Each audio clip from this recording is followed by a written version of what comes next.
NCP नेताओं के खिलाफ कार्रवाई करने की सरकार की तरफ से हरी झंडी मिलते ही एंटी करप्शन ब्यूरो ने जांच तेज कर दी है। एसीबी ने कई टीमों का गठन किया है। एसीबी की जांच अगले 3 से 9 महीने में पूरी हो जाएगी। जांच के घेरे में अजीत पवार, छगन भुजबल और सुनील तटकरे शामिल हैं। महाराष्ट्र में 1 अप्रैल 2015 से लोकल बॉडी टैक्स नहीं लगेगा। महाराष्ट्र के राजस्व मंत्री एकनाथ खड़से ने विधान परिषद में इस बात की घोषणा की।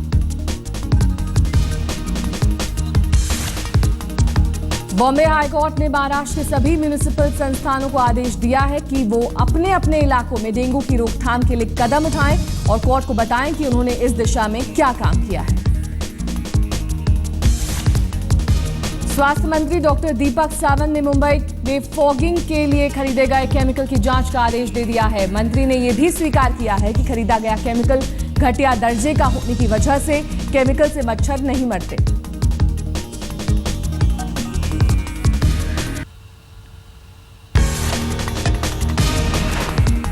डेंगू और मलेरिया से होने वाली मौत के मुद्दे पर सरकार के खिलाफ विपक्ष ने विधानसभा में हंगामा किया और सदन से वॉकआउट किया।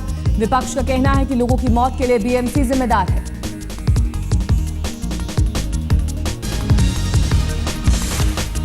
बाला साहेब ठाकरे का स्मारक बनाने के लिए राज्य सरकार ने 4 जगहों को शॉर्टलिस्ट किया है। इनमें से 2 जगह शिवाजी पार्क में है, एक परेल और एक वडाला में है। चारों जगहों की जानकारी सीएम को दे दी गई है। अब फडणवीस उद्धव ठाकरे से बात करने के बाद अंतिम विकल्प का फैसला लेंगे। बाला साहेब की संपत्ति के विवाद में बाला साहेब ठाकरे के बेटे उद्धव ठाकरे के भाई जयदेव ठाकरे ने बॉम्बे हाई कोर्ट को बताया कि वो अपने भाई के साथ संपत्ति का विवाद आपसी सहमति से सुलझाने को तैयार है। महाराष्ट्र के करीब 5,700 गांवों को सूखाग्रस्त घोषित किया गया है। इन सभी गांवों को सरकार की ओर से राहत राशि दी जाएगी। इस बात की घोषणा सीएम देवेंद्र फडणवीस ने विधानसभा में की।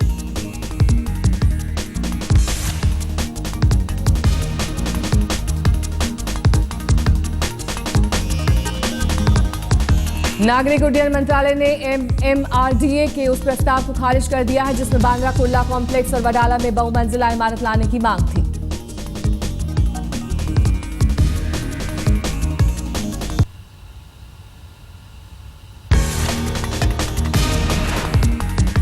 दो सितंबर को मुंबई में हुए ब्लैकआउट के लिए जांच कमेटी ने टाटा पावर पर उंगली उठाई है। 2 सितंबर को आधी मुंबई में बिजली अचानक चली जाने से ब्लैकआउट की स्थिति बन गई थी। महाराष्ट्र में आपातकालीन स्थिति में हेलीकॉप्टर अब किसी भी खुले मैदान या पार्क में उतारे जा सकते हैं। महाराष्ट्र के शहरी विकास विभाग ने बॉम्बे हाई कोर्ट में रेलवे की एक याचिका का जवाब में ये बात कही। मुंबई कस्टम विभाग ने इस साल तस्करी करने वालों पर जमकर नकेल कसी है। साल 2014 में अब कुल 1000 किलो सोना पकड़ा गया है। पिछले साल यह आंकड़ा केवल 346 किलो था।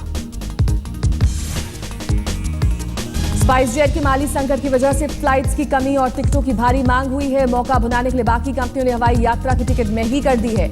मुंबई से दिल्ली के लिए 10,000 से 30,000 रुपए तो मुंबई से कोलकाता के लिए 40,000 रुपए तक खर्च करने पड़ रहे हैं। करोड़ों रुपए के कोयला आयात घोटाले में कई प्राइवेट और पब्लिक सेक्टर कंपनियां भी शामिल हैं। कंपनियों ने इंपोर्टर्स और शिपिंग कंपनियों के साथ मिलकर आयात किए गए कोयले का ऊंचा दाम बताकर मुनाफा देश के बाहर पहुंचाने का काम किया है। यह खुलासा मुंबई डीआरआई की जांच में हुआ है।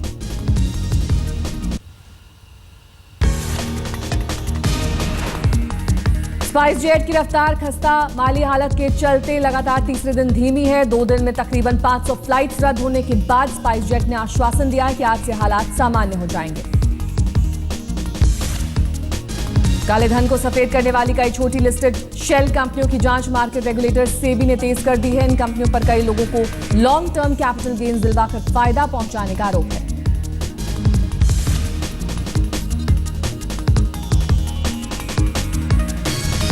केवाईसी नॉर्म्स के उल्लंघन के आरोप में आरबीआई ने आईसीआईसीआई बैंक के ऊपर 25 लाख और बैंक ऑफ बड़ौदा पर 50 लाख रुपए का जुर्माना लगाया है। आरबीआई ने एसबीआई, एक्सिस और स्टेट बैंक ऑफ पटियाला को भी चेतावनी दी है।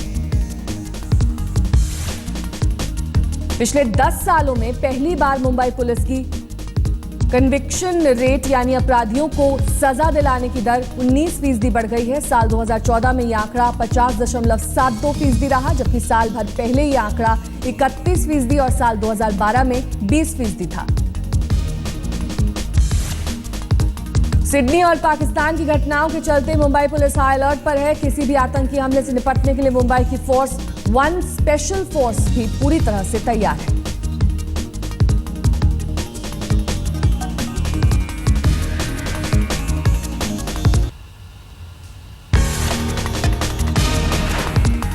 मुंबई में ठंड से लोगों को 2 दिन से राहत मिल रही है। सोमवार को 12 डिग्री पारा रहने के बाद मंगलवार को पारा 16 डिग्री रहा, तो बुधवार को पारा 20 डिग्री रहा। आज भी ठंड बढ़ने के आसार कम है। मेगास्टार अमिताभ बच्चन 1 करोड़ 20 लाख फॉलोअर्स के साथ ट्विटर पर सबसे ज्यादा पॉपुलर स्टार के तौर पर चुने गए हैं। ट्विटर पर एक रिपोर्ट में बिग बी को न केवल फॉलोअर्स की गिनती बल्कि एक्टिव रहने के मामले में भी टॉप पर रखा गया है। बिग बी अमिताभ बच्चन ने बीती रात अपने ब्लॉग पर पाकिस्तान के पेशावर हमले को लेकर लेख प्रकाशित किया है। अपने लेख में बच्चन ने हमले को शर्मनाक बताने के अलावा मारे गए बच्चों के प्रति अपनी संवेदनाएं जाहिर की हैं। डेढ़ इश्किया के डायरेक्टर अभिषेक चौबे की अगली फिल्म उड़ता पंजाब में शाहिद कपूर, करीना कपूर और आलिया भट्ट एक साथ नजर आ सकते हैं। शाहिद और करीना के ब्रेकअप के बाद ये दोनों की पहली फिल्म होगी। फिल्म पीके की मुंबई में स्पेशल स्क्रीनिंग की गई। स्क्रीनिंग के दौरान आमिर खान, अनुष्का शर्मा मौजूद रहे। स्क्रीनिंग में सचिन तेंदुलकर और राज ठाकरे भी पहुंचे।